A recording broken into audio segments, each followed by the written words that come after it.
반갑습니다. 김초롱입니다. 우리 빌립보서 공부하는 시간 됐습니다. 오늘이 이제 이번 학기 마지막 시간이죠. 그래서 오늘 다 종강합니다. 그리고 다음번 강의는 이제 2월 첫째 주에 다시 강의가 새 학기로 시작이 될 겁니다. 그래서 지금 2학기 때 빌립보서 남은 거 조금 더 해야 될 것 같고요. 오늘 다 마치기는 지금 어려울 것 같고, 그 다음에 이제 그 마태복음도 새 학기에 계속 진행하도록 하겠습니다. 시간은 이제 몇 시에 할 것인지 우리가 내일 우리 교수 회의가 열려요. 그래서 내일 아마 시간표 정도는 어느 정도 나올 것 같습니다. 그래서 제가 다음 학기는 장신대에서 이 과목을 여섯 과목을 하게 돼 있어요. 그래서 보통 네 과목 하는데 두 과목이 더 늘어서 뭐 다른 교수 하나가 연구학기를 가버려요. 그래서 제가 강의를 좀 많이 해야 되는 상황이라서 여섯 과목을 하기 때문에 지금 학교 시간표가 어떻게 되는지를 좀 봐야 되는데, 하여튼 제가 어떻게든 다음 학기에 가능한 한 두 과목, 그래서 빌립보서하고 마태복음인데, 빌립보서가 끝나면 제 생각에는 아마도 그 골로새서 정도 제가 지금 생각하고 있어요. 골로새서 하면 좋을 것 같아요. 그래서 그렇게 지금 진행하려고 합니다. 우리 빌립보서 지난주에 3장 20절 하다가 말았어요. 그래서 빌립보서 3장 20절 다시 읽고 이제 시작하겠습니다. 오직 우리의 시민권은 하늘에 있는지라 거기로서 구원하는 자 곧 예수 그리스도를 기다리노니. 그래서 우리의 시민권이 하늘에 있다라는 말은 우리가 충성을 바쳐야 할 우리가 소속된 도시가 하늘에 있는 도시다. 그래서 하늘에 있는 예루살렘이다. 그 말씀 드렸죠. 그래서 하늘에 있는 예루살렘에 뭐가 있다 그랬죠? 하나님의 성전, 하늘의 성전, 하늘의 예루살렘 성전, 이 시온산에 있다 그랬죠. 그래서 거기에 하나님이 계시고, 구약 성경과 신약 성경은 동일하게 구원이란 것은 결국 우리가 그 하나님의 예비하신 하늘에 있는 성전에 우리가 들어가는 것이다. 하나님이 우리를 위하여 성전을 예비해 놓으셨다 그랬죠.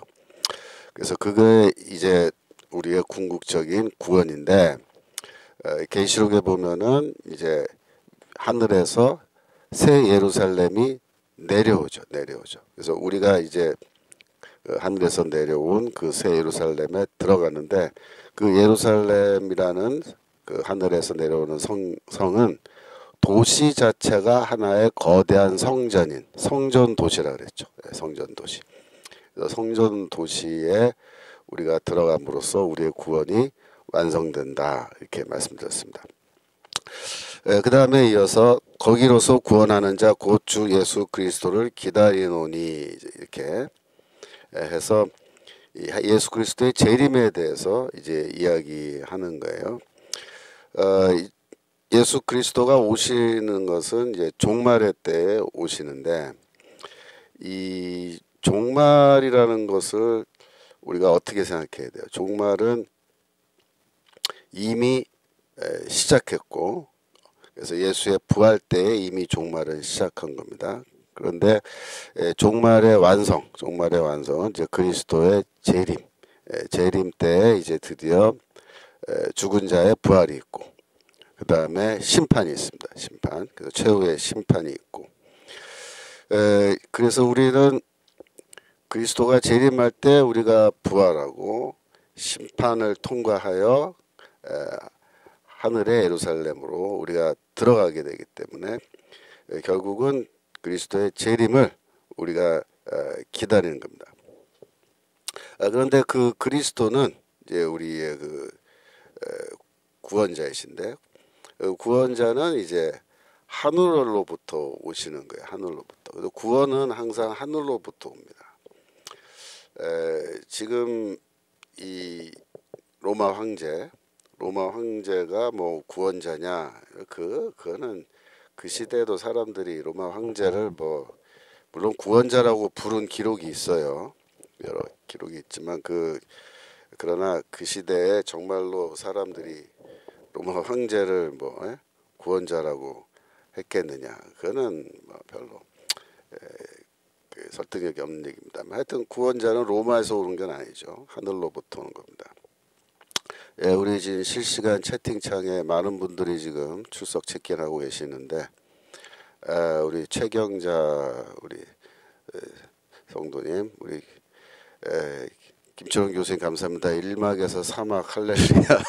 근데 어제 뭔 얘기냐면 어제 저녁에 그 사랑제일교회 설교 헌신예배 설교를 제가 했는데 어제 설교 시간에 제가 현재 우리가 처한 상황 윤석열 대통령이 왜 계엄을 하려고 했는지 또 앞으로 어떻게 이 헌법재판소와 또 그 이후의 과정이 어떻게 진행될 것인지에 대해서 제가 자세하게 좀 설명을 드렸어요 설교 시간에. 그래서 1막 4막은 뭐냐면 지금 1막이 현재 상황이 이제 1막이 거의 끝나가는 상황이에요. 그래서 대통령이 계엄을 선포하고 이런 거죠. 2막은 이제 헌법재판소의 재판이고 이제 결과가 나오겠죠. 그래서 인용이냐 기각이냐, 탄핵 인용이냐 기각이냐. 박근혜 대통령 때는 이제 인용됐고 노무현 때는 이제 기각됐죠. 근데 지금 상황은 물론 기다려 봐야 되겠습니다만은 이제 기각될 가능성이 저는 더 크다고 봐요. 그래서 이제 기각되면은 그러면 이제 3막으로 넘어가는 거예요. 3막은 뭐겠어요? 대통령이 컴백하는 거예요. 청와대로 다시 돌아오시고 대통령직 회복되면 그 다음에 만약에 선거 그러니까 그러니까 선거관리위원회 서버를 다 우리가 공개해가지고 지난번 총선 또 지지난번 2020년 총선까지 기록을 검토했을 때 만약에 그것이 선거 조작 부정선거의 경우에는 정말로 반국가 세력이 누구인지 다 드러나게 되고 대규모 검거 그 다음에 국회는 해산되고 다시 선거를 해야 돼요. 그리고 그동안에 민주당 주도로 만들었던 4025개의 악법 이게 자동 다 폐기돼 버립니다. 그래서 굉장히 혁명적인 상황이 이제 발생하게 될 겁니다.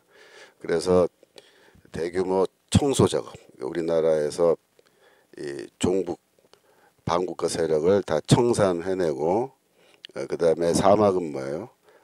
다시 새롭게 선거하고 그래서 국회도 새로 만들고 국가를 망가진 국가를 재건하는 그 단계로 이제 가는 겁니다. 그래서 그게 4막.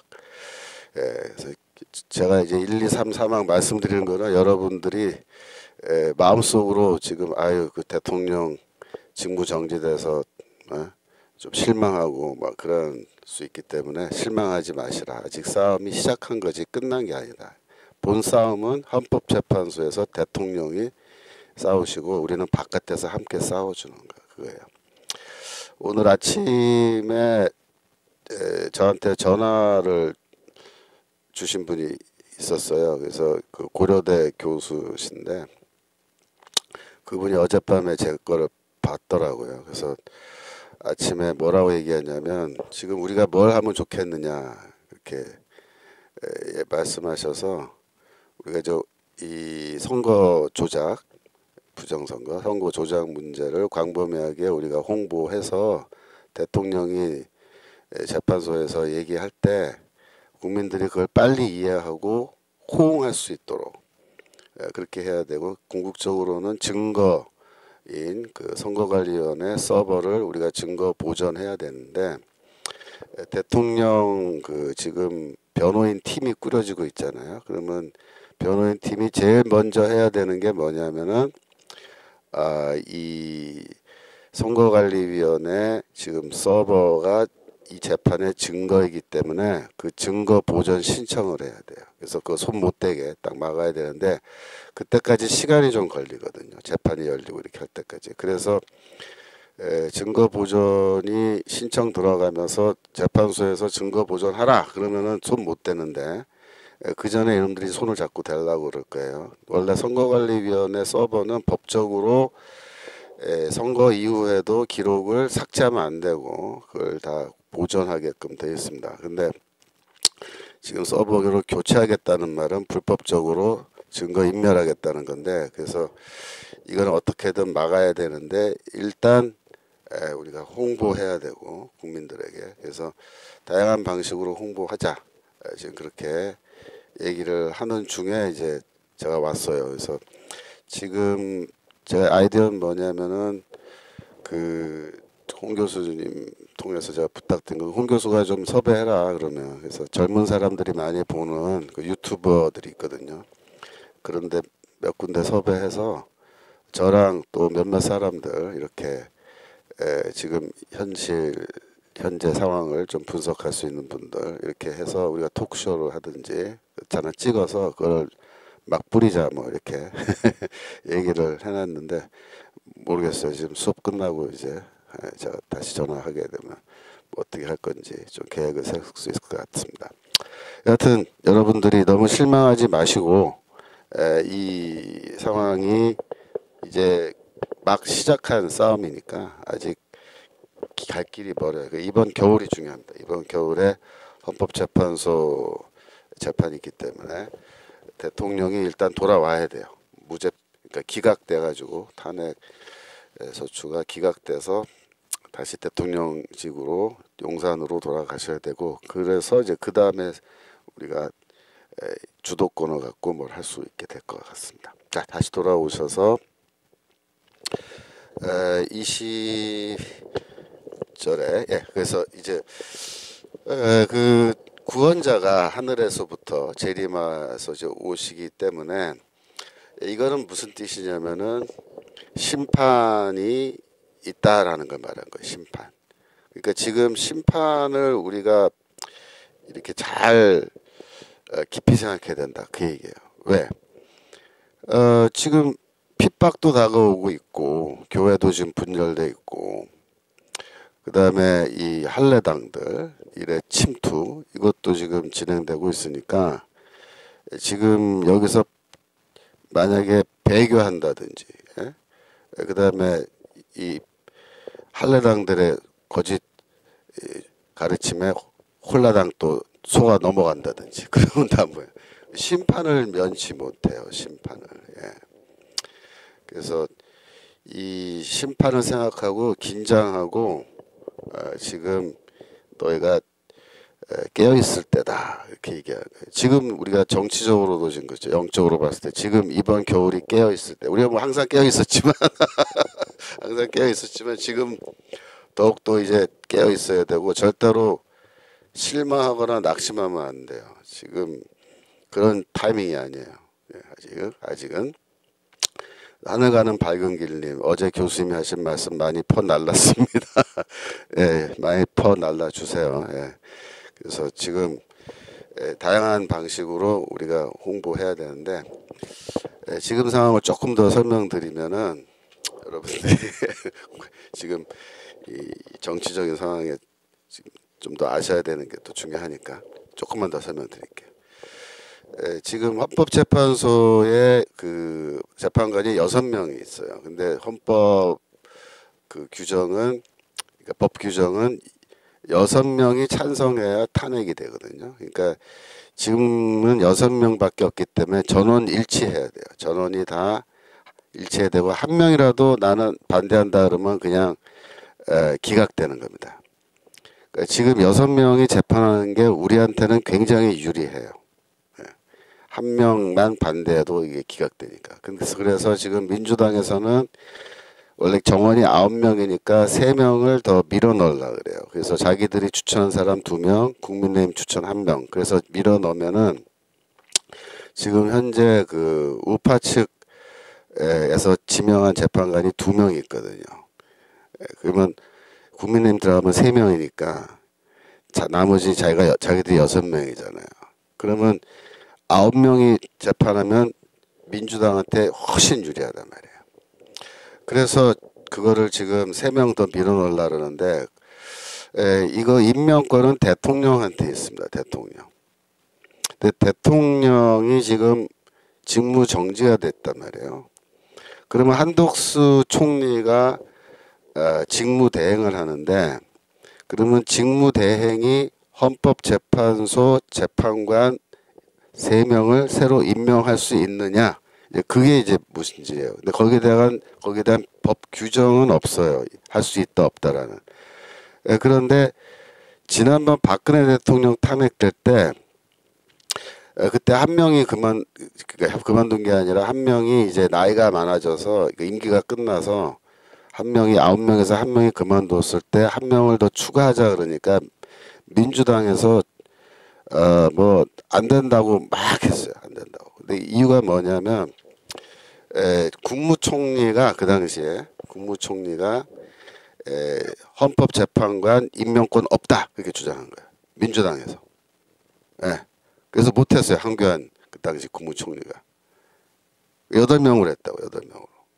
이거 8명이 이게 했는데 똑같은 논리라면 그죠? 그때 민주당이 안 된다 그랬어요. 민주당이 그때 헌법재판소 그 재판관 임명권이 아무리 총리가 대통령 직무 대행이라도 못하는 거다. 그거는 대통령의 고유한 권한이다. 그래서 못했거든요. 그때. 그러면 지금 어떻게 해야 돼요? 못한다고요? 민주당이 그렇게 주장했으니까 6명으로 가야 돼요. 그럼 우리는 훨씬 유리해요. 근데 지금 하겠다고 그런다고 이놈들이. 웃기는 거예요. 그러니까 우리가 지금 그거 막아야 되는데 특별히 한독수 총리가 나는 그거 권한 없다 이거 버텨야 됩니다. 그래서 한독수 총리를 우리가 좀 밀어줘야 돼요. 지금부터 한독수 총리한테 그 절대 임명하지 말라고 우리가 이제 압력 좀 많이 넣어야 됩니다. 버텨라. 그러면 이제 민주당에서는 한독수 총리를 탄핵할 거예요. 탄핵 당하면 돼요. 탄핵 당하는 한이 있어도 임명 안 하면 됩니다. 그럼 6명으로 가는 거예요. 우리 유리해요. 그러면 그 다음에 부총리격 그 등급을 갖고 있는 장관이 2명 있어요. 그 중에 한 사람이 직무대행 또 해요. 그 사람도 나는 못한다. 이거 법적으로 나는 이거 권한 없다. 버텨야 됩니다. 그럼 또 탄핵해요. 그 다음 사람 또 해요. 또 탄핵해요. 계속 임명만 안 하면 돼요. 그러면. 그런데 그 다음에 장관들 있거든요. 장관이 직무대행 하면 또 못한다 그러면 또 탄핵하고. 그래서 지금 현재 국무위원들 전원이 다 탄핵돼야 됩니다. 그렇게 돼요. 탄핵되는 한이 있더라도 우리는 헌법재판관 임명 못한다. 이거 버텨야 됩니다. 그러면 6명으로 가는 거야. 그럼 훨씬 재판이 빨리 끝납니다. 재판 빨리 끝나고 대통령이 바로 다시 돌아와 버려요. 그래서 그게 지금 굉장히 중요한 싸움이에요. 그러니까 이 선거관리위원회 서버 증거 보존하는 것도 중요한 싸움이고 재판관 추가하지 않는 거 그것도 굉장히 중요한 싸움입니다. 그래서 그 2가지가 지금 핫 이슈입니다. 그 다음에 3번째로 지금 계속해서 그 계엄령 상황에 대한 그 당시 어떻게 이게 계엄이 진행되었는지에 대한 게 그 정보가 계속 뉴스로 지금 나오고 있는데 굉장히 흥미있는 뉴스가 뭐냐면은 계엄 당일날 그러니까 이 정보사령부의 HDI 요원이라 그래요. HDI이 북파 공작원들 교육시키고 막 그러는 분야인데 HDI 요원들이 판교에 있는 모처에서 대기 중이었다라는 거예요. 근데 그게 이제 그 국방위원회 청문회에서 누굽니까 그 민주당 의원 박머식이 내 이름 이상하네 금방 박머식이라는 그 민주당 의원이 그 국정원 출신인데 그 사람이 정보사령관을 막 몰아붙이면서 그날 판교에 HID 요원들이 대기 중이었지 않느냐 그랬더니 맞다 그랬어요. 왜 거기 있었느냐 막 했는데 그 임무에 대해서는 말을 안 했는데 그 민주당 박 의원이 그 문제에 굉장히 집착하고 신경을 많이 썼어요. 그러면서 출동했냐 안 했냐, 출동 안 했다 그랬어요. 왜 그런지 나도 그때는 이해를 못했는데 지금 뉴스가 나오고 있는데 그 최근에 그러니까 그 파이낸셜 타임스죠. 제가 잠깐만요. 지금 얼핏 파이낸셜 타임스 같은데 거기에서 지금 중요한 뉴스가 많이 나왔어요. 최근에 박선원 의원. 근데 그쪽에서 나온 뉴스인데 어젠가 그제 저기 뉴스가 떴는데 뭐냐면 선거관리위원회 서버를 관리해주는 외부 용역 회사가 있다는 거예요. 근데 그 용역 회사가 다산 기업이라고 하는 그 기업의 산하 회사인데 무슨 컴퓨터 회사 이름이 뭐 컴퓨터 무슨 뭐 하여튼 그런 이름의 회사인데 그 다산 기업의 소속의 회사인데 그 회사가 판교에 있었대요. 판교. 근데 그게 왜 중요하냐면 판교의 그 회사에 그 중앙선거관리위원회 서버에 그러니까 복사본이 거기 있었다는 거예요. 그래서 그러니까 그 계엄령을 이제 진행할 때 그 정보사 요원들은 과천에 있는 중앙선거관리위원회 서버 전체는 아니겠지만 일부 서버를 확보하라는 지시를 받아서 글로 간 건데 확보를 못한 거고 그게 실패했을 경우에 플랜 A, B가 있었잖아요. 그러니까 플랜 B는 뭐냐면 판교에 있는 그 회사 서버 관리하는 회사에 들어가서 그 회사에 복사본이 있기 때문에 그거를 확보하는 게 아마 두 번째 플랜이어서 그거를 그 정보사 소속 HDI 요원들이 그거를 확보할 수 있도록 거기에 대기시킨 거다라는 그 정황이 나왔습니다. 그러니까 지금 역시 이번 계엄의 목적은 중앙선거관리위원회 서버를 증거로 확보하는 것이 핵심이었어요.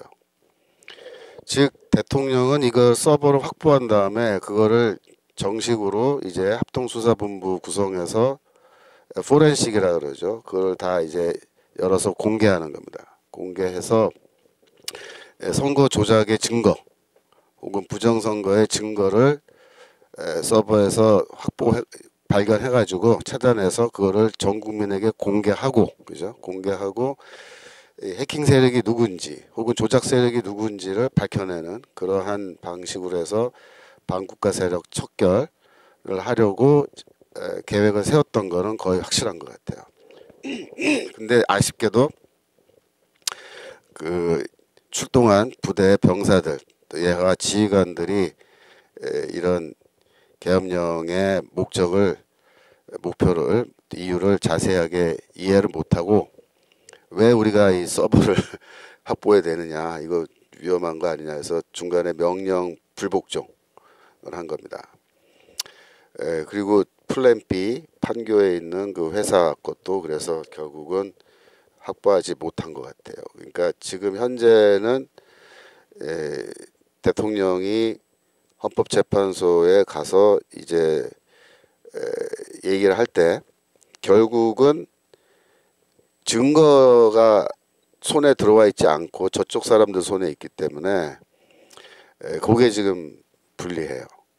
그러니까 선거관리 그 헌법재판소에서 판사들이 재판관들이 이제 윤석열 대통령 측에서 증거 보전 신청을 할 거예요. 아마 분명히 그 변호인단이 꾸려지면 곧바로 저 선거관리위원회 서버를 증거 보전해달라 이렇게 해서 그래갖고 이제 그 헌법 재판관들이 그걸 받아들여서 그거를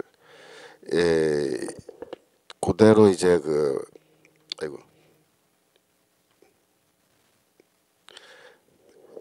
만약에 재판관들이 받아들여서 그거를 증거 보존해라, 손대지 말아라 이렇게 명령을 내려주면 제일 좋은데 그때까지 시간이 걸리죠. 그때까지 시간이 걸리기 때문에 그 사이에 얘네들이 만약에 그 증거를 파기한다든지 이런 식으로 하면 물론 그 불법인데 그것도 지금 그래서 교체라는 말을 쓰는 거예요. 교체, 새 걸로 교체하고 증거를 인멸하는 그런 방식을 쓰려고 그러는데 그래서 그거를 우리가 막아야 된다. 그걸 막아야 돼. 어떤 형태로.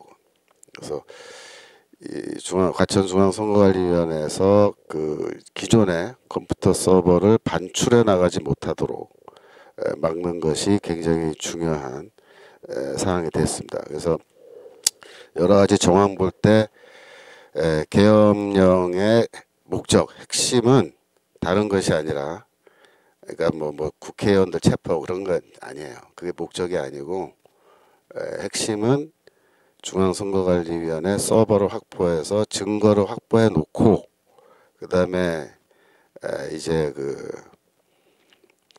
대통령이 알고 있는 정보를 공개해서 한번 까보자.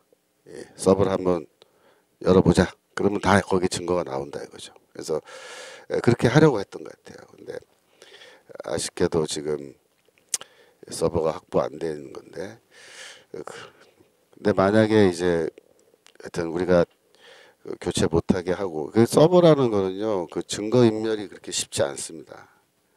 그러니까 예를 들어서 우리 집에 있는 컴퓨터도 만약에 내가 거기에 뭐 불법적인 내가 만약에 간첩 노릇을 했다고 북한을 위해서 했을 경우에 제 컴퓨터 이 기록에다 남아 있다면 그걸 제가 아무리 지워도 그걸 다시 복원할 수 있어요. 복원 기술이 다 있기 때문에. 그래서 그거는 컴퓨터 하드 드라이브를 가져다가 망치로 막 깨가지고 그렇게 파기하지 않는 한은 그거는 쉽게 이렇게 증거인멸이 안 됩니다. 그러니까 우리는 저놈들이 무식하게 그걸 망치로 깨지는 못할 거라고요. 근데 하여튼 그걸 반출해서 어디다가 이제 없애버리면은 증거가 날아가 버린 거죠. 그러면 대통령이 굉장히 어려워지는 거예요. 그래서 그런 상황입니다. 그래서 판교에 HID 특공대가 나가 있었던 이유도 그쪽 관리회사에 컴퓨터 복사본이 있었기 때문에 서버 복사본이 있었기 때문에 그거라도 확보하려고 그러니까 플랜 A, B가 있었다는 거. 그건 거의 확실해요. 그러니까 지금 대통령은 이 선거관리위원회 서버를 증거물로 확보하기 위해서 계엄령을 발동한 겁니다. 그거는 거의 확실한 것 같아요. 거기서 지금 우리가 이제 생각을 다시 좀 해봐야 됩니다. 예, 지금 다시 돌아와서 어디까지? 21절 읽겠습니다. 3장 21절. 하여튼 우리는 성경 공부 계속 해야 돼요. 성경은 이거는 뭐 탄핵이 인용되건 기각되건 상관없이 우리는 하여튼 성경을 계속 공부해 우리가. 그래서 서버 해커해 오면요, 그걸 이제 우리가 추측하고 희망하는 건데, 지금 만약에 국정원이건 어디건 제3의 장소에서 그 현재 선거관리위원회 서버에 복사본이 만약에 만들어져 있다면은 그것도 뭐 어느 정도 유리하긴 한데 문제는 뭐냐면 법정에서 증거 효력을 가지려면 합법적 증거로 해야 돼요. 합법적 증거. 해킹해서 빼온 거는 증거로 그러니까는 우리나라 요원이 평양에 있는 서버 해킹해 온 거는 합법적 증거가 될 수 있죠. 그거는 뭐 우리가 합법적 불법이라고 말할 수 없으니까. 하지만 중앙선거관리위원회 서버를 해킹해서 증거를 확보했다 그러면 그거는 법원에서 받아들이지 않을 겁니다. 그게 문제예요. 그래서 정황 증거는 이미 갖고 있지만 그러나 정황 증거가 아니라 실제 증거를 갖고 있어야 돼요. 그래서 영어로 말하면은 substantial evidence야 돼. substantial 실제적인 증거, 실물 증거죠. 실물 증거. 그래서 circumstantial evidence 이걸 이제 정황 증거라 그러는데 정황 증거는 이제 우리말로 하면 심증은 있는데 물증은 없다 그런 말 하잖아요. 그러니까 심증이야 심증. 심증. 그러니까 우리 뭐 예를 들어서 국정원에서 뭐 해킹을 해가지고 일부 증거 갖고 있다 할 때 그거는 심증에 해당하지 물증은 못 돼. 그래서 이제 계엄령 선포해서 그 서버를 확보하려고 했던 겁니다. 그래서 우리가 노력을 해서 어떤 형태로 노력을 해서 자 그래서 안 되면 그 앞에 들어 눕는 한이 있더라도 서버 반출 못하게 막아야 되고 반출만 안 되면은 저거는 증거 효력이 있을 거예요. 아무리 거기서 지우려고 해도 잘 안 지워지기 때문에 그래서 대통령은 중앙선거관리위원회 서버를 증거로서 내가 사용하기를 원한다 해서 이제 그때 이제 예를 들면은 어떠한 뭐 그런데 가면은 이러이러한 증거가 분명히 있다. 그러면 공개해 달라 이렇게 해야 돼요. 그래서 하여튼 그 법정 싸움에서 이겨야 이제 돌아오실 수 있는 겁니다. 자, 21절 다시 읽겠습니다. 21절. 이제 21절이 굉장히 중요한데요. 그가 만물을 자기에게 복종케 하실 수 있는 자의 역사로 우리의 낮은 몸을 자기 영광의 몸의 형체와 같이 변케 하시리라.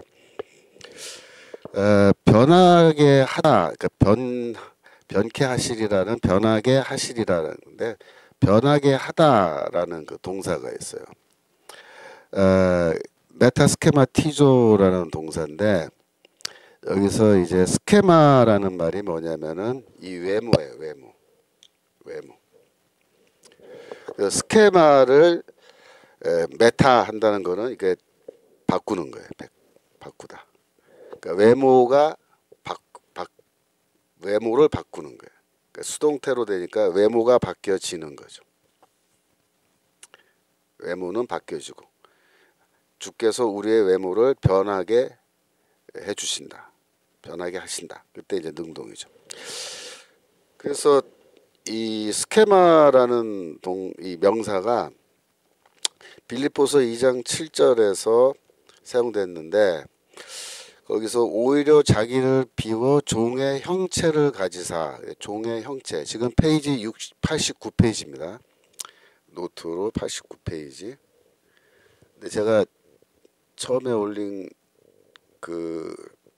거기에서는 페이지 넘버가 좀 잘못돼 있어서 여러분 다시 좀 고쳐 쓰라 그랬죠. 여하튼 3장 뒤에서 두 번째 페이지입니다. 거기 보면은 종의 형체를 가지사 사람들과 같이 대역과 할 때 그 형체가 스케마라는 명사예요. 그러니까 종의 외모를 가지사 그렇게 말할 수 있겠죠. 그래서 만물을 자기에게 복종케 하실 수 있는 자 성경 다시 보여주세요. 만물을 자기에게 복종케 하실 수 있는 자가 누구냐면 하나님이에요. 창조주 하나님. 그러니까 그는 누구야? 그리스도가 하나님의 역사로 역사는 능력이에요. 능력으로 그리스도가 하나님의 능력으로 우리의 낮은 몸을 이렇게 되는 거예요. 그래서 그 그리스도는 하나님과 사실 한 분이시잖아요. 그러니까 성부 성자는 두 분이시지만 하나이기 때문에 이 두 분이 보좌에 함께 앉아 계신단 말이에요. 그죠? 그래서 로마서 8장 34절 보시면 로마서 8장 34절 누가 정죄하리요 죽으실 뿐 아니라 다시 살아나신 이는 그리스도 예수시니 그는 하나님 우편에 계신 자요. 그죠? 하나님 우편에.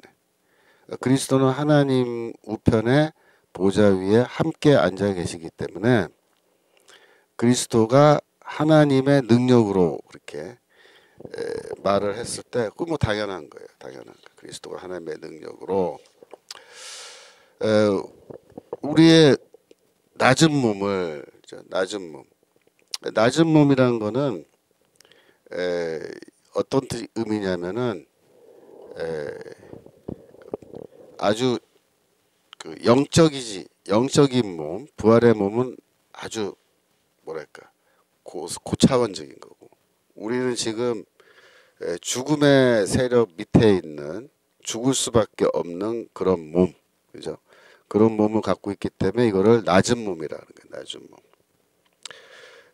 죽을 수밖에 없는 몸.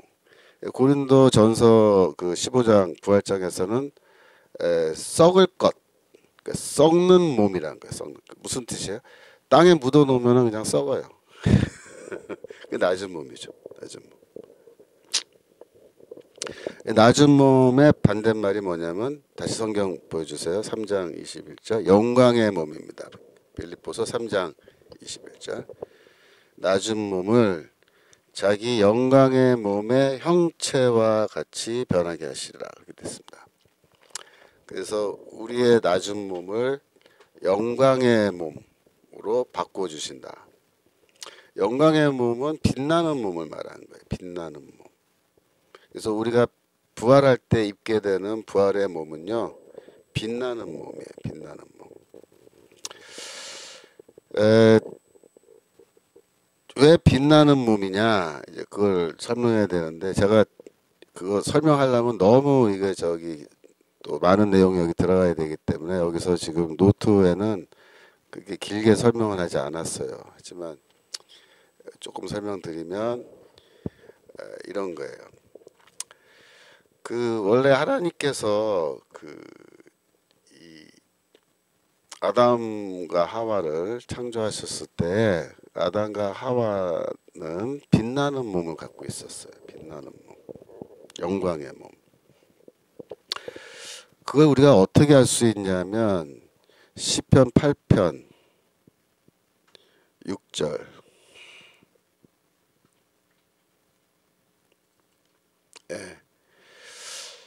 5절부터 보겠습니다. 4절부터 보겠습니다. 4절. 여기 1절부터 봅시다. 미안. 1절. 여호와 우리 주여, 주의 이름이 온 땅에 어찌 그리 아름다운지요. 주의 영광을 하늘 위에 두셨나이다. 그래서 3절 보세요. 주의 손가락으로 만드신 주의 하늘과 주의 베풀어 두신 달과 별들을 내가 보니. 이게 뭐냐면 창세기 1장 말한 거예요. 천지창조. 그죠? 그래서 이 천지창조를 찬양하는 겁니다. 그런데 그럼 4절에서 사람이 무엇이간데 나왔죠. 주께서 저를 생각하시며, 4절 인자가 무엇이간데 주께서 저를 공부하시나이까. 여기서 사람, 인자는 이제 물론 사람의 아들이라는 뜻인데, 사람과 인자는 지금 여기서 동격이에요. 동의어라 볼 수 있는데, 이때 이 사람은 누구냐면 아담을 말하는 거예요. 아담. 주께서 아담을 창조하셨단 말이야. 그죠? 창세기 2장으로 넘어가는 거예요. 창세기 2장으로. 그래서 아니 넘어가지 말고 다시 계속 보여주세요. 사람 창조, 인간 창조를 말씀하신 건데 보여주세요. 5절에서 저를 천사보다 조금 못하게 하시고 그랬죠. 그때 그 천사를 하나님보다 조금 못하게 하시고, 뭐 그렇게 해도 해석을 해요. 히브리서에서는 이제 뭐 그런 뉘앙스로 얘기를 하는데, 일단 하여튼 그 중요한 건 뭐냐면은 천사보다 조금 못하게 하시고, 그 다음 어떻게 됐어요? 영화와 종기로 관을 씌웠다. 그래서 영화와 종기로 관을 씌웠다.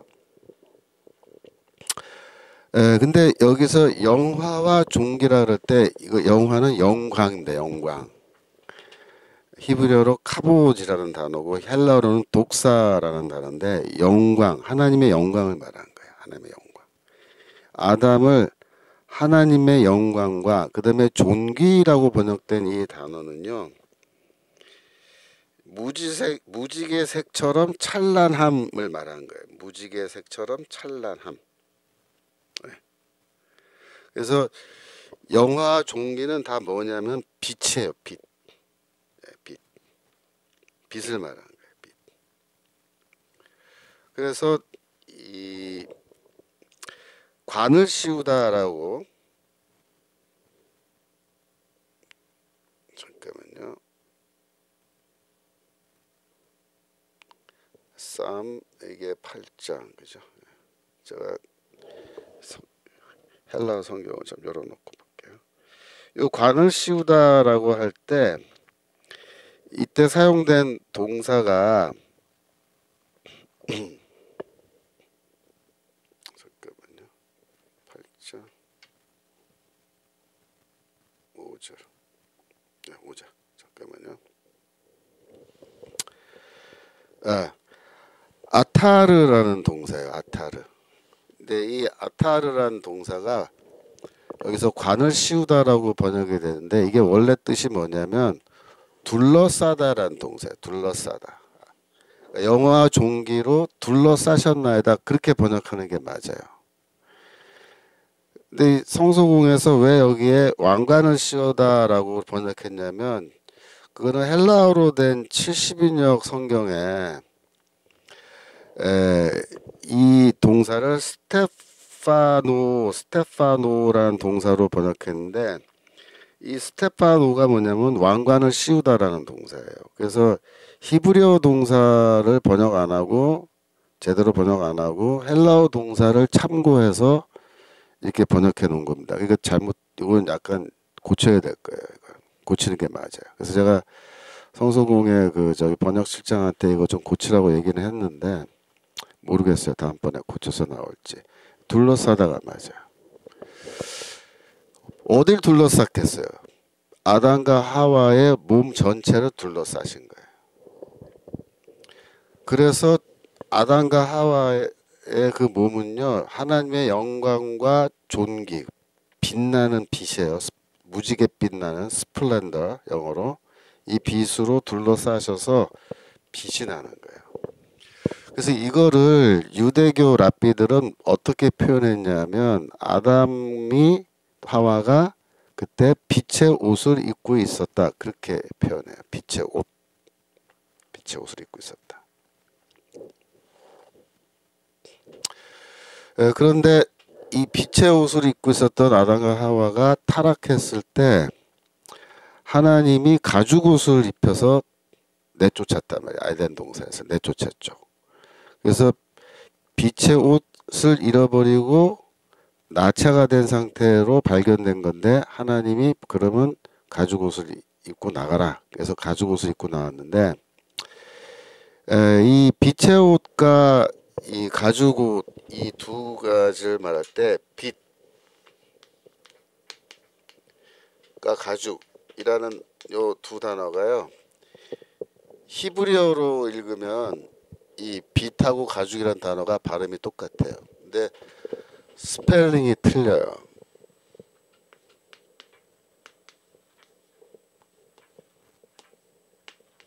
네, 이렇게 돼요.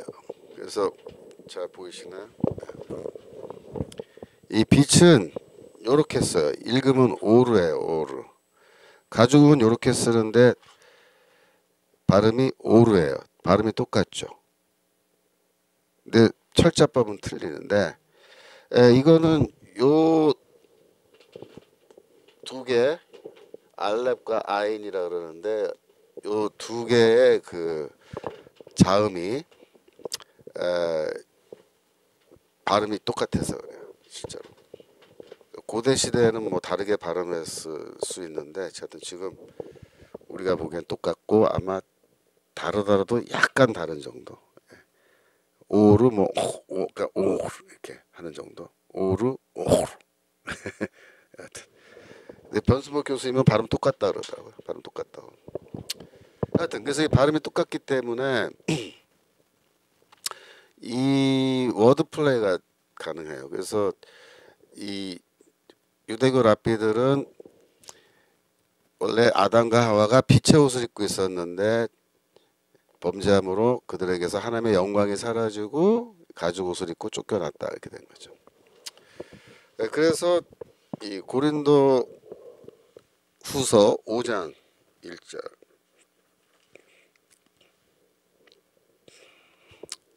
고린도후서 5장 1절 고후 5일 만일 땅에 있는 우리의 장막집이 무너지면 하나님께서 지으신 그 집, 그 손으로 지은 것이 아니요 하늘에 있는 영원한 집이 우리에게 있는 줄 아나니. 그때 땅에 있는 우리의 텐트가 무너지면 그게 되어 있습니다. 텐트. 그러니까 왜 그다음에 영원한 집은 이제 부활의 몸을 말한 거거든요. 그러면 이제 질문이 아니 왜 지금 우리가 입고 있는 이 몸 낮은 몸이죠. 낮은 몸. 이 낮은 몸이 왜 텐트냐? 왜? 이게 지금 이상하잖아요. 그래서 고린도전서 5장 1절에서 이 텐트라고 돼 있는 요 단어가 잠깐만요. 스케노스라는 단어인데 요 단어가 이제 그 어떻게 됐냐면은 스케노스로 돼 있는 오이키아 이렇게 돼 있다. 오이키아. 텐트로 돼 있는 집 이렇게 돼 있어요. 텐트로 되어 있는 집. 그래서 장막집 이렇게 번역한 거예요. 근데 왜 텐트로 되어 있는 집이냐 이게 저도 항상 그 궁금했어요. 근데 제가 바울 신학을 연구하다 보니까 바울이 그 천막 만드는 노동자였잖아요. 수공업자였잖아요. 그래서 천막 만드는 수공업자인데 근데 천막 그 당시에 이게 스캐노 텐트를 어떻게 만들었냐면 가죽으로 만들었습니다. 가죽을 잘라서 바늘로 꿰매서 이어 붙여서 텐트를 만드는데 그 당시에 사람들은 이제 스캐노 천막인데요. 장막. 이 천막이 가죽으로 되어 있다는 걸 다 아는 거예요. 우리는 오늘날 천막을 가죽으로 안 만드니까 이게 감이 딱 안 오는데 그 시대는 다 알고 있어요. 그래서 가죽으로 되어 있는 오이키아 집 이렇게 된 거예요. 실제 의미는. 그 무슨 뜻인지 알겠어요? 가죽 옷을 말한 거예요. 가죽 옷. 바울이 말한 거예요. 장막집은 가죽 옷을 말한 거예요. 그래서 지금 우리가 입고 있는 이 가죽 옷이 무너지면 죽어서 이걸 벗게 되면 그런 뜻이에요. 그러면 우리는 부활 때 뭘 입는다? 영원한 집. 영원한 집은 영원한 옷을 말하는 거예요. 영원한 옷. 영원한 몸. 랍비들이 말하는 빛나는 옷. 가죽 옷이 아니고 빛의 옷. 빛의 옷을 입게 되는데 바울은 그게 뭐라는 거야? 그게 바로 영원한 옷이고 영원한 몸이고 그게 바로 뭐다? 부활의 몸이에요. 부활의 몸. 아시겠죠? 빌립보서 3장 21절에서 영광의 몸의 형체와 같이 되게 하시린다. 예? 영광의 몸. 이게 뭔지 아시겠어요? 영광의 몸. 빛나는 몸. 빛나는 몸. 근데 그리스도께서 부활하실 때 이제 부활의 몸을 입으신 거예요. 부활의 몸. 근데 부활의 몸을 입을 때 예수 그리스도 그 자체도 그러니까 예수 그리스도도 형체가 변하셨어요. 형체가 변하셨어요.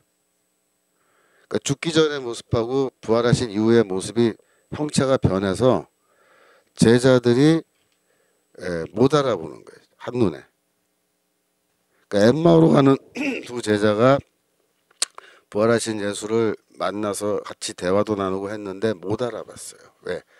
이 형체가 바뀌기 때문에 형체가 그죠? 그래서 이 복음서에 보면은 이 변화산 사건이 있잖아요. 변화산. 근데 이 변화산 사건이 마태복음 17장 잠깐 가보세요. 마태복음 17장 2절. 이 변화산 사건은 뭐냐면은 예수가 원래 어떤 분이었는지 또 부활 후에 어떤 모습으로 변할지를 미리 보여주는 거예요. 저희 앞에서 변형돼서 그 얼굴이 해같이 빛나며 옷이 빛과 같이 휘어졌더라. 그래서 얼굴에서 해같이 빛이 났어요. 그러니까 햇빛이 나면 어때요? 여러분 눈부시죠? 예. 제가 테니스 좋아해서 테니스 치는데 낮에 테니스 치면 이 서브를 할 때 공을 이렇게 하늘에 던지고 그거를 이렇게 딱 쳐야 되는데 딱 던졌을 때 해가 정면에서 딱 이렇게 비치면요 눈이 부셔서 순간적으로 시력을 잃어요 사람이. 순간적으로 안 보인다고 아무것도. 이게 굉장히 서브 넣기 힘들죠. 근데 그리스도의 얼굴에서 햇빛처럼 강한 빛입니다. 강한 빛이 나오는데 그러면 질문이 얼굴에서만 빛이 났겠어요? 손, 발에서는 또 몸에서는 빛이 안 났겠어요? 온몸에서 빛이 난다고 온몸에서. 그래서 옷이 빛과 같이 휘어졌다는요. 옷 색깔이 흰색으로 바뀌었다는 게 아니고 이 파란색 옷을 제가 곧 짙은 곤색인데 이게 짙은 곤색 옷을 예수가 입고 계셔도 이 빛이 옷을 뚫고 나오는 거예요. 옷을 뚫고 나. 그래서 이 옷에서 빛이 뚫고 나오는데 그거를 인간의 언어로 표현할 때 이렇게 표현하는 거예요. 옷이 빛처럼 흰색이 되었다. 빛의 색깔은 흰색이니까. 그러니까 저도 옛날에 어렸을 때는 옷이 갑자기 흰색이 된 건가 보다 그렇게 생각했어요. 근데 그게 아니더라고요. 그게 아니에요. 옷의 색깔이 변한 게 아니라 온몸에서 강한 빛이 뿜어져 나와서 옷을 뚫고 나오기 때문에 희게 보인 거예요. 그러니까 예수의 몸은 어떻게 된 거예요? 영광의 몸이 되신 거예요. 영광은 빛이거든요. 영광의 몸이 되셨잖아요. 그죠? 원래 예수가 인간의 몸을 입기 전에 이런 모습이셨어요. 그러니까 우리가 하늘 보좌에 이제 우리가 정말 부활하여 새 예루살렘 들어가면 그때 이제 보좌에 앉으신 어린 양 예수 그리스도를 뵙게 되는데 그때 예수 그리스도는 어떤 모습일까요? 햇빛처럼 찬란한 빛으로 빛나시는 분이에요. 그분을 우리가 뵙게 된다고요.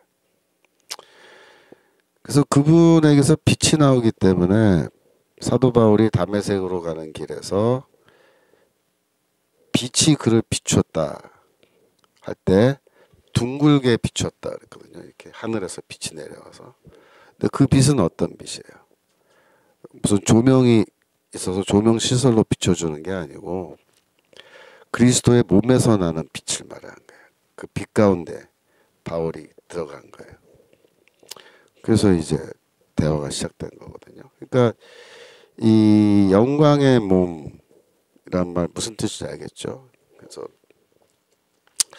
이 아담과 하와는요 원래 빛의 옷을 입고 영광의 몸을 입고 있었기 때문에 그걸 잃어버린 게 이제 하나님의 심판이었고 그럼 인간에게 구원은 뭐겠어요? 다시 영광의 몸을 되찾는 겁니다. 빛의 옷을 다시 되찾아 입는 것. 그게 구원이에요. 근데 그 구원을 우리에게 주신다 이거예요. 어떻게? 부활 때에 그리스도께서 하나님의 능력으로 우리의 이 낮은 몸을 영광의 몸으로 예수 그리스도의 영광의 몸의 형체와 같이 변하게 하시리라. 그래서 우리가 부활하게 돼서 부활의 몸을 입으면 우리도 빛나는 몸을 영광의 몸을 갖게 되는 건데 그런 면에서 우리는 어떻게 돼요?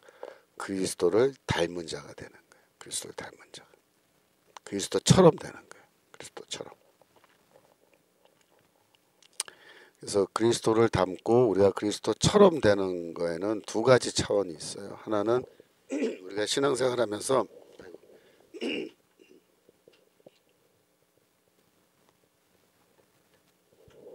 우리가 신앙생활하면서 이 정말 영적으로 또 윤리적으로 올바른 삶을 살아서 그리스도를 닮은 그런 거룩한 성도의 모습을 갖추는 것, 그것도 그리스도를 닮는 거고, 그 다음에 부활 때에 이 빛나는 몸을 우리가 입게 됐을 때 또 우리가 그리스도의 몸을 그리스도와 닮은 사람이 되는 겁니다. 그래서 90페이지 보시면 고린도전서 15장 42절.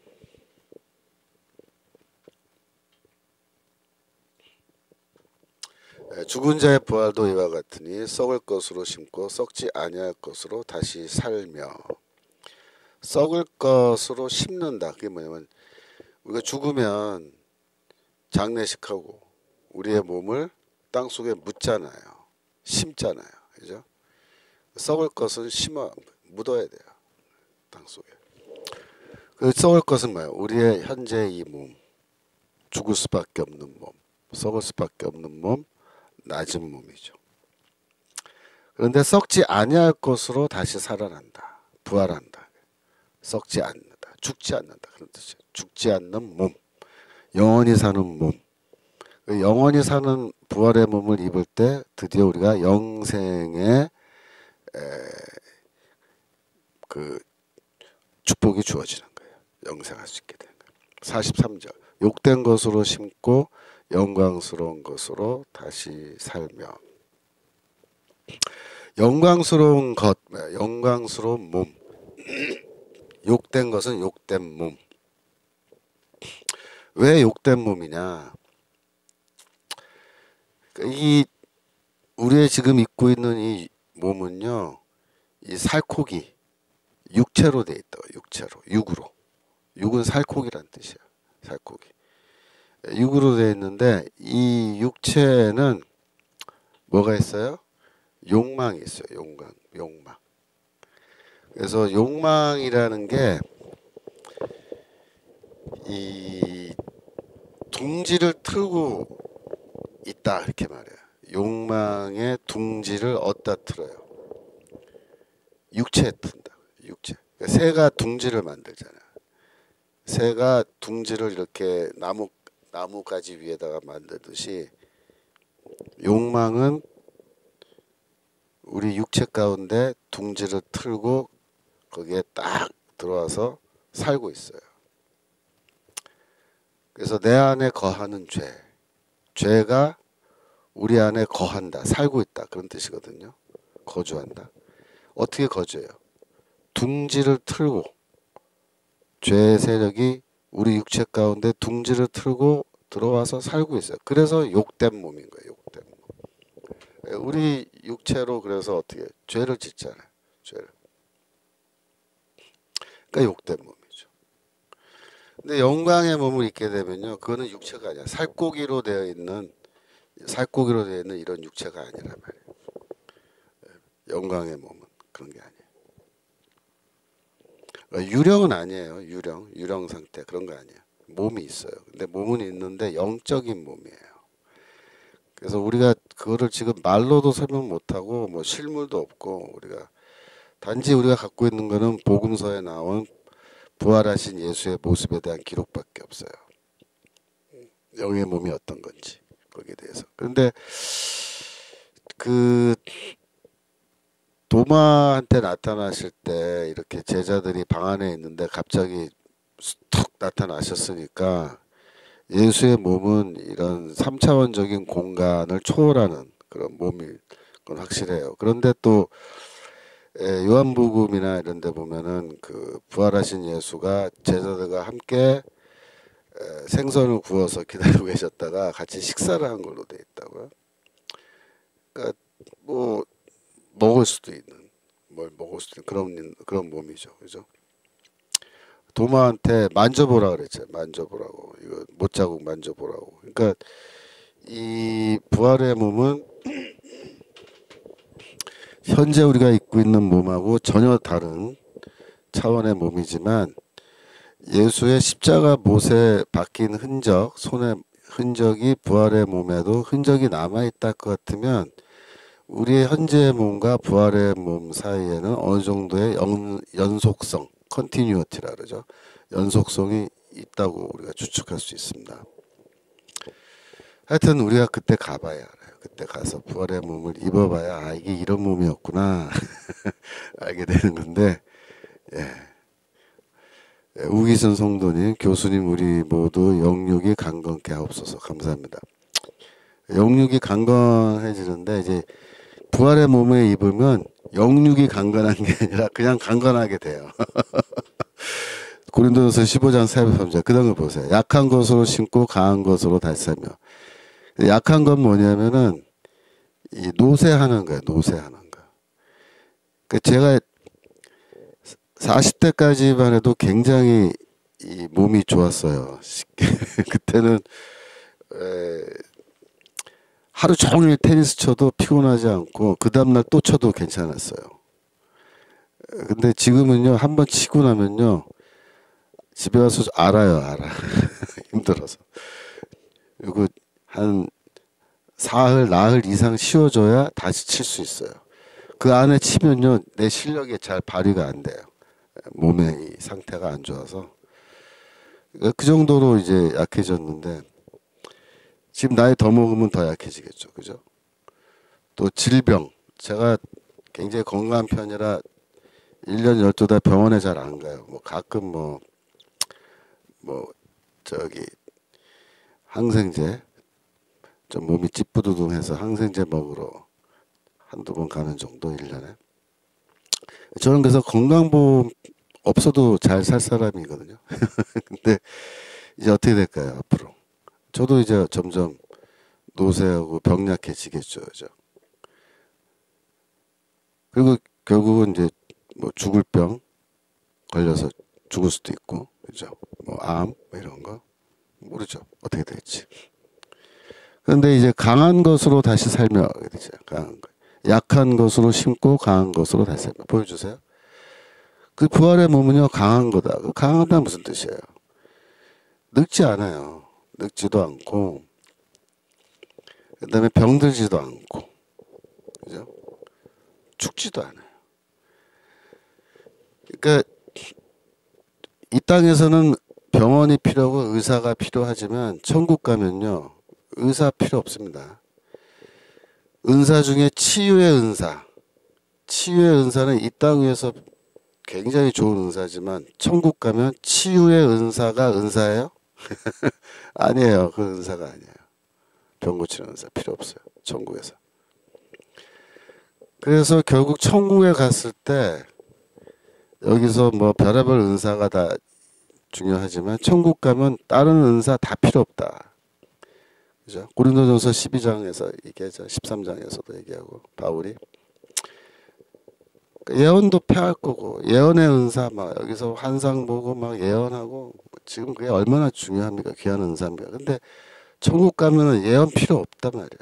방언도 필요 없고요. 예. 그러니까 천국 가면은 미국 사람은 영어하고 우리는 한국말하고 그럴 것 같아요. 통역이 필요하고 그때도 통역기 돌려야 돼요. 아마도 아닐 거예요. 그러니까 천국 가면 언어적으로도 다 통일될 겁니다. 하나님 찬양할 때 한 언어로 찬양해야 될 거 아니에요. 그러니까 어떤 언어로 우리가 통일이 될지는 잘 몰라요. 헬라어냐 히브리어냐 모르겠어요. 잘 저도 가능성은 있죠. 뭐 히브리어로 통일될 수도 있는 거고. 히브리어로 통일되면은 변승복 교수님은 엄청 유리해요. 이미 다 공부하셔서 잘 하시니까. 저도 히브리어 좀 하지만 그 정도는 아니거든요. 그러니까 더 공부해야 되는데 전국 가서 그러면 히브리어로 말하고 듣고 하려면 여하튼 봅시다. 어떤 언어로 통일될지. 그죠? 일단 강한 몸. 예. 그때 병들지 않아요. 그 다음 44절. 육의 몸으로 심고 신령한 몸으로 다시 나니. 그래서 육의 몸이라는 게 지금 살코기로 되어 있는 몸이잖아요. 신령한 몸, 영적인 몸입니다. 영적인 몸. 네. 그래서 영적인 몸을 입는 게 이게 부활의 몸입니다. 예수께서 부활하실 때 입었던 몸이 바로 영적인 몸인 거예요. 영적인 몸. 다시 돌아오셔서 로마서 8장 29절. 그래서 제가 이제 여담입니다만 이 부활의 몸을 입을 때 백인은 백인으로 부활하고 흑인은 흑인으로 부활하고 우리 동양 사람들은 동양 사람의 모습으로 부활하냐. 그래서 천국 갔을 때 칼라, 피부의 색깔, 그죠? 이게 여전히 존재할 거냐? 제가 보기에 그렇지 않아요. 예. 갈라디아서 3장 28절 잠깐 보겠습니다. 보시면 너희는 유대인이나 헬라인이나 종이나 자유자나 남자나 여자 없이 다 그리스도 예수에서 하나다. 이게 첫 번째 헬라인 유대인은 인종이고 종이냐 자유자냐 이거는 계층, 사회 계층, 계급. 그 다음에 남자 여자는 이거는 성별 이거잖아요. 네. 그래서 이거를 이제 레이시즘, 클래시즘, 섹시즘 이렇게 얘기해요. 영어로. 그래서 레이시즘은 인종주의, 그다음에 클래시즘은 계급주의, 섹시즘은 이제 성 차별 뭐 이렇게 얘기할 수 있겠죠. 이런 게 이 땅에서 존재하지만 그러나 뭐 복음 안에서 하나다. 이게 무슨 뜻일까요? 이게 무슨 뭐 계급 철폐를 위해서 싸워라, 뭐 인종주의 철폐를 위해서 싸워라 그런 말이 아니고 이게 뭐냐면 부활 때의 미래의 우리의 현실을 말한 거예요. 네. 그래서 부활하면요 유대인도 없고 헬라인도 없어요. 그 말이 뭐야? 인종 구분이 사라진다 그 뜻입니다. 그러니까 부활 때에 백인은 백인, 흑인은 흑인으로, 동양 사람은 뭐 황인이라 그러면 좀 이상하니까 우리 아시아 사람은 아시아 사람으로 그렇게 부활하면서 부활 이후에도 여전히 인종 간의 구분이 존재할 거냐? 제가 보기에 그렇지 않아요. 부활의 몸은 빛나는 몸, 영광의 몸 이런 몸은 인종 간의 구분이 이미 사라져서 다 비슷비슷하게 된 그런 모습일 가능성이 크다고 봅니다. 언어도 통일되고 인종도 통일되는 거예요. 그 다음에 이제 성별. 그러니까 뭐 종이냐 자유인이냐 노예냐 뭐 주인이냐 그건 당연히 없어지죠. 없어져. 성별도 없어질 가능성이 크다고 봐요. 없어요. 그거는 이제 우리가 100% 확신을 갖고 추측 못하는데 확실한 건 뭐냐면 천국에서는 시집가고 장가가는 일이 없다라고 주께서 말씀하셨기 때문에 그러니까 남자는 남자로서의 특성, 여자는 여자로서의 특성이 계속 어느 정도 남아 있을 가능성은 커요. 하지만 다 중성이 되는 건 아니겠지만 그러나 분명한 거는 거기서는 천국에서는 뭐 연애하고 결혼하고 그런 거는 애 낳고 그런 건 없다. 그런 건 없어요. 그러니까 이 하나님 나라에서 우리가 어떤 모습으로 부활해서 어떻게 살아갈지는 지금 굉장히 흥미진진하고 기대가 되는 사안인데 잘 상상이 안 돼요. 쉽게 상상이 안 돼요. 그래서 더 우리가 기다려지는 겁니다. 부활의 그때가. 그래서 그리스도를 기다린다. 그리스도 다시 오실 것을 기다린다. 자, 아까 보려고 했던 로마서 8장 19절.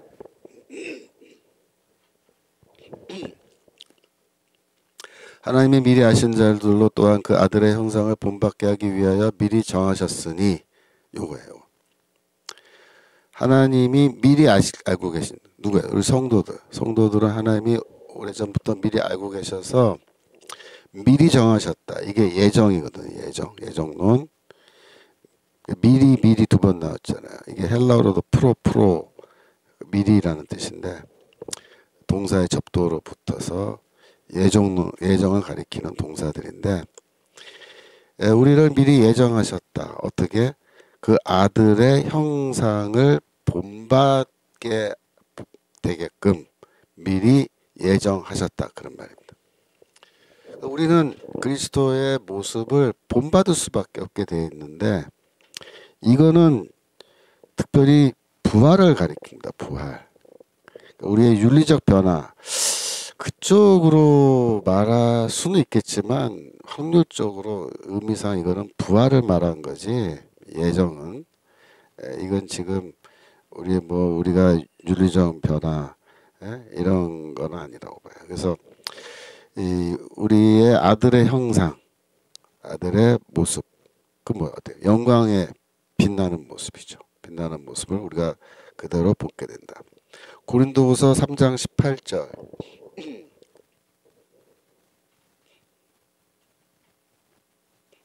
3장 18절 우리가 다 수건을 벗은 얼굴로 거울을 보는 것 같이 주의 영광을 보매 저와 같은 형상으로 화하여 영광으로 영광에 이르니 곧 주의 영으로 말미암으니라.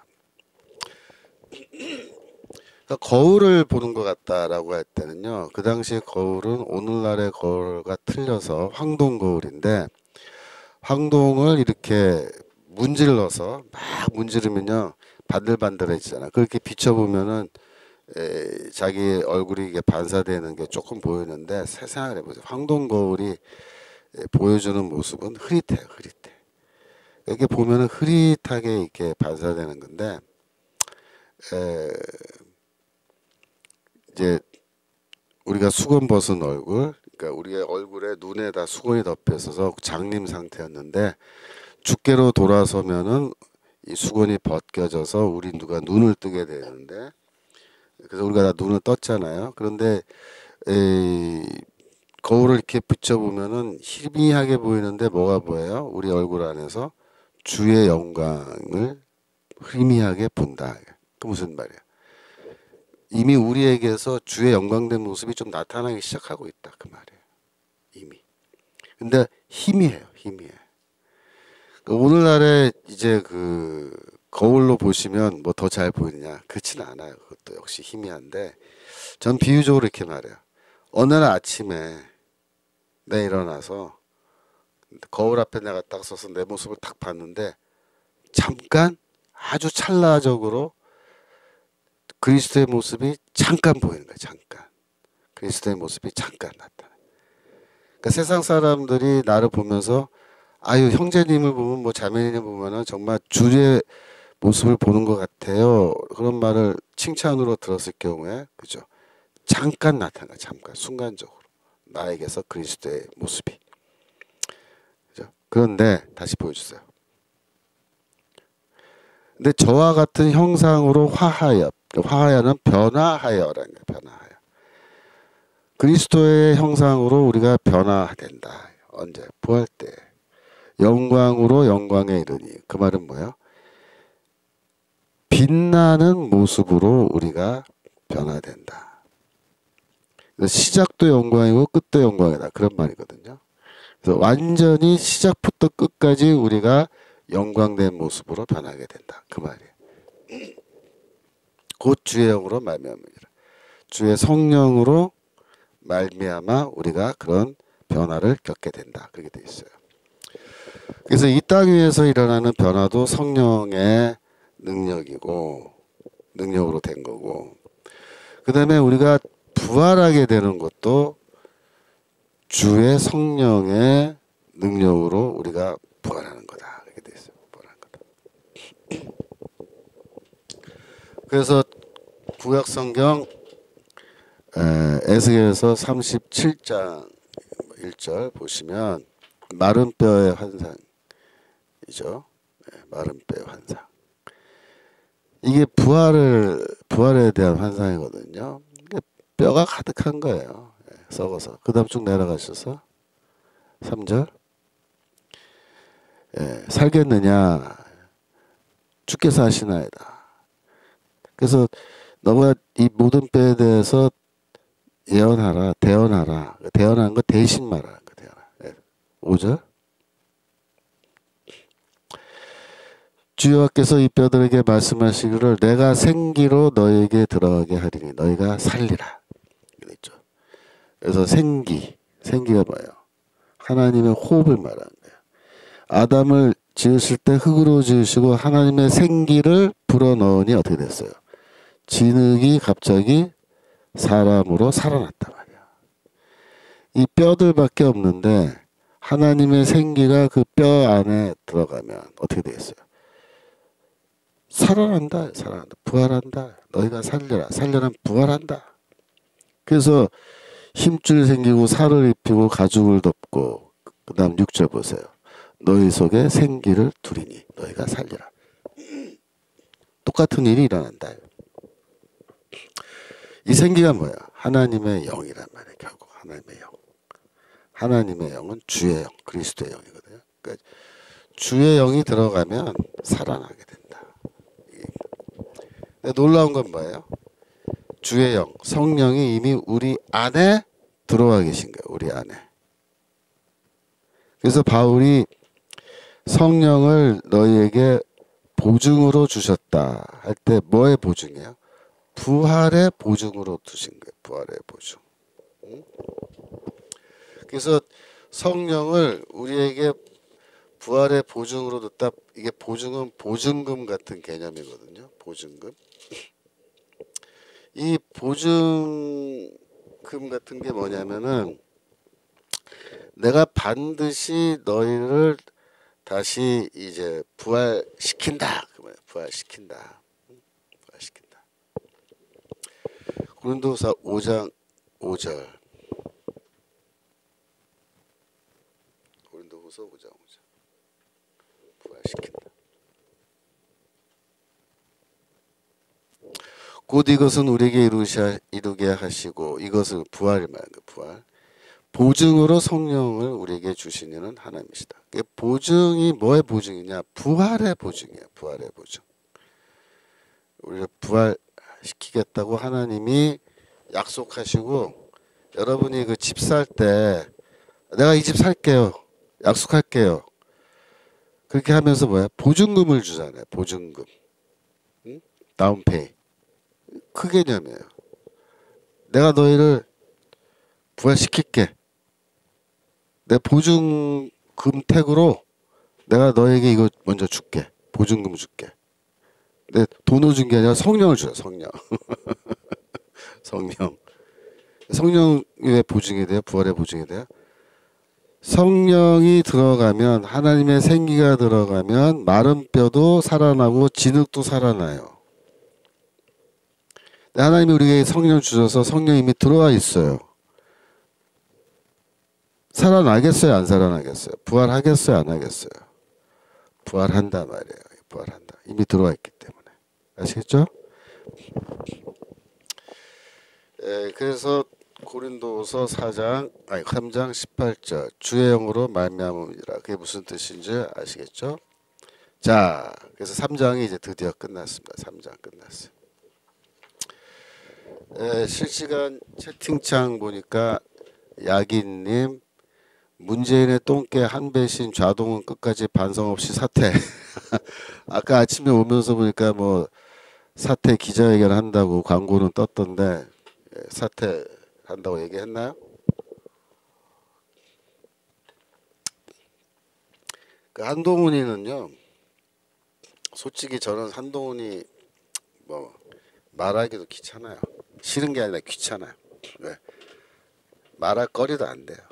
말할 거리도. 한동훈이 같은 거는 지금 이 우리의 이 아까 제가 말씀드린 우리의 지금 정세, 우리가 처한 상황, 우리가 뭘 해야 된다 이걸 얘기할 때 한동훈이는 이 우리 정세 분석에 들어갈 깜도 안 돼요. 어디 깜도 안 되는 게 설치고 난리치고 말이에요. 깜도 안 되는 거는요 저렇게 쓸쓸하게 그냥 퇴장되고 말아요. 저 이제 정치 인생 끝났습니다. 어디 가서 SNS 질이나 하고 사진이나 찍고 남은 평생 살아야지. 저거 뭐 누가 저걸 믿고 국정을 맡겨요. 하여튼 전 목사님께서 한동훈이 처음부터 안 된다 그러셨고 뭐 저도 마찬가지 의견이었어요. 그때 딱 보니까 이거는 인간이 아니고 제일 기가 막힌 게 뭐냐면 진중권이가 한동훈 편이 돼가지고 또 그 누구야 그 저기 그 저기 최고위원으로 들어와가지고 그 저기 개판친 놈 그 좌파 들어온 놈. 아 이름도 까먹었네.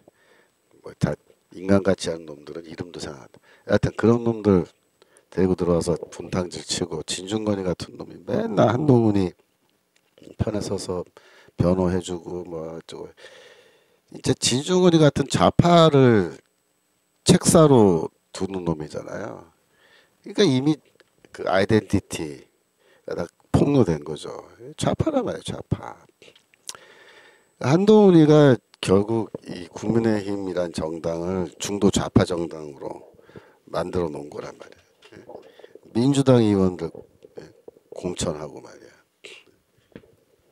그리고 지가 공천에서 집어넣은 젊은 애들 이번에 하는 짓거리 봐요. 탄핵에다 찬성표 던지고 대가리가 텅 빈 놈들 하나같이 그런 놈들만 국회의원 배지 달아놓고 하여튼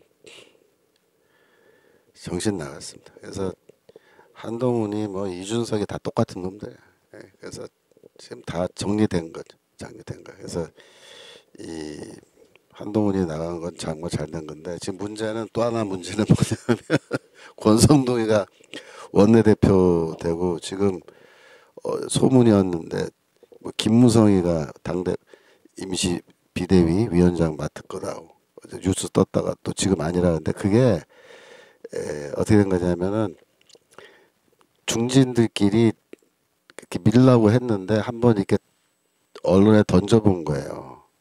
근데 이제 언론이나 우리 시민들 반응이 워낙 안 좋게 나오니까 무슨 미친 짓이냐 막 이러면서 왜 김무성이 거기서 왜 튀어나와 막 하니까 슬쩍 던졌다가 아유 우리 논의한 바 없습니다. 그러고서 지금 꼬리 빼는 거예요.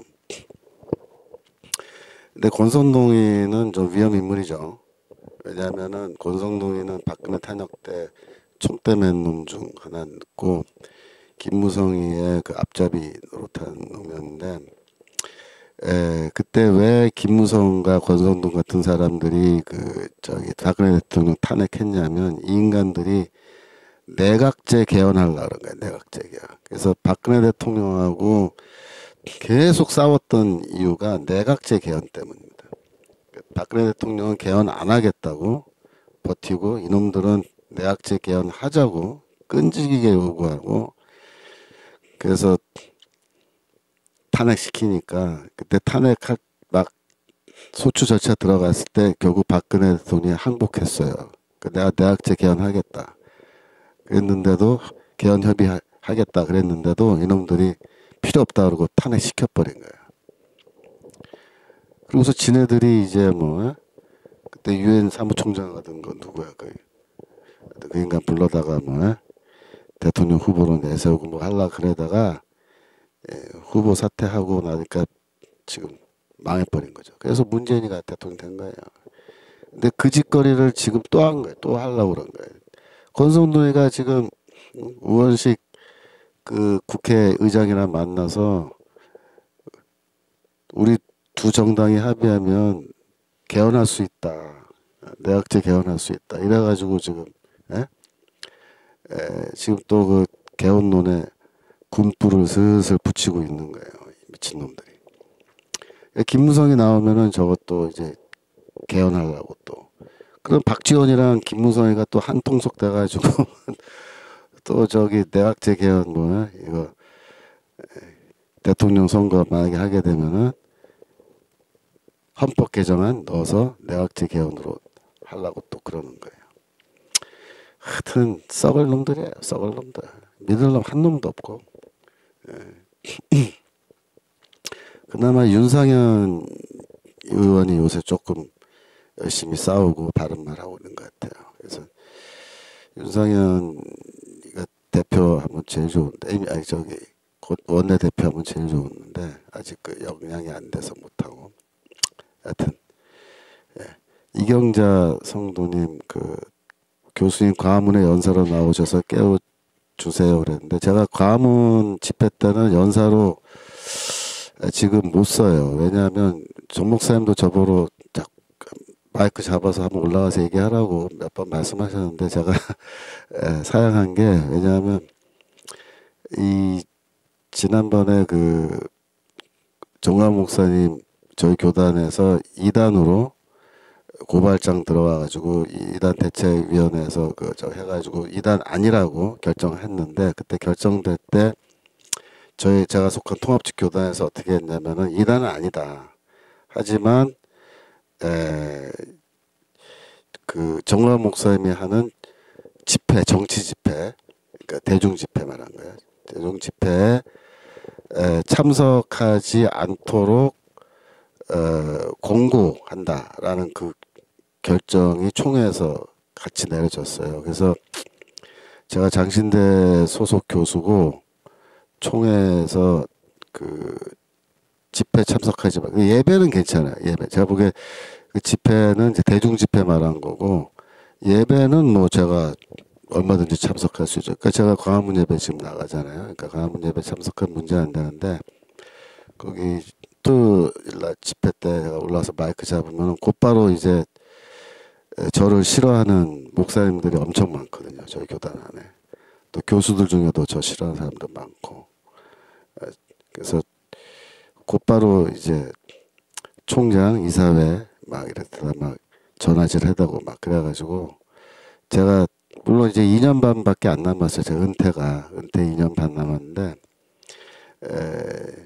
그렇게 하면은 제가 좀 피곤해요. 뭐 제가 다른 뜻은 아니고 좀 뭐 그렇다고 제가 뭐 당장에 학교에서 잘리거나 그렇게 되지는 않을 것 같은데 굉장히 피곤해요. 그래서 뭐 총장이 또 저랑 사이가 안 좋거든요. 지금 총장이.